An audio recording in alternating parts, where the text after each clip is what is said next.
এগুলো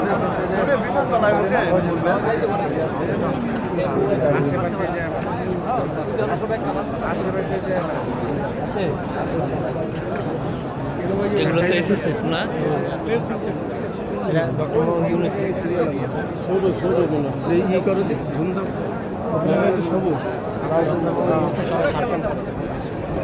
এসএসএফ এর পোশাকি ওইটা ব্লেজার পরে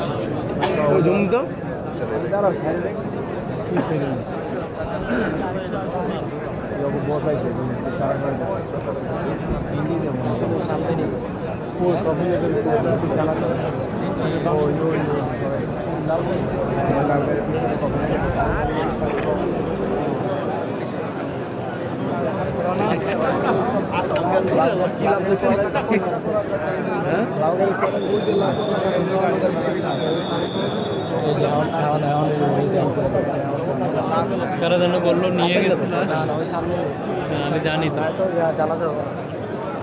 আমি তো জানি না নামাজ পড়াবে না মালিক সাহেব, উনি আপনারা সবাই ধৈর্য এবং সহিষ্ণুতা দিয়ে অপেক্ষা করছেন কখন শুরু হবে আমাদের সেই সময়টুকু আসবে।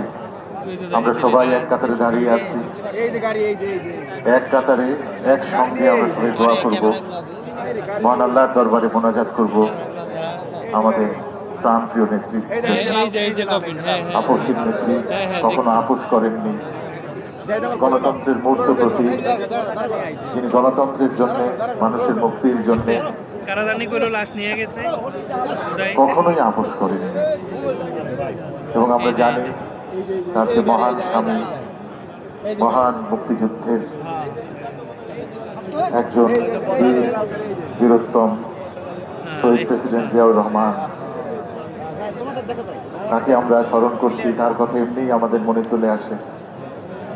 আজকে তারই পাশে তার মহান স্ত্রী বেগম খালেদা জিয়া সমাহিত হবে। জিয়া উদ্যান নতুন রূপে আবির্ভূত হবে। ওই মহান মানুষের মাজার এখানে থাকবে। আমরা মহান আল্লাহর কাছে দোয়া চাই। এই যে বেগম জিয়ার লাশ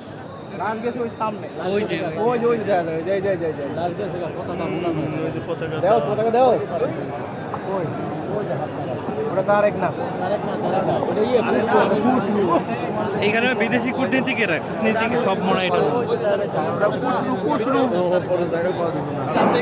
আর কিছুক্ষণের মধ্যেই দেশনেত্রী বেগম খালেদা জিয়া গণতন্ত্রের প্রতি, গণতন্ত্রের মা, তিনি আর পৃথিবী ছেড়ে চলে গিয়েছেন।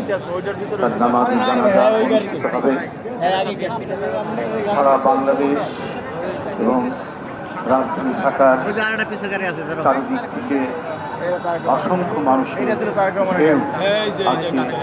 মানিক মিয়া এভিনিউ এবং জাতীয় সংসদের দক্ষিণ প্লাজার সমন্বয়। এই দেশ সকল শোকে সংকটে যিনি মাতৃত্বের ছায়া দিয়ে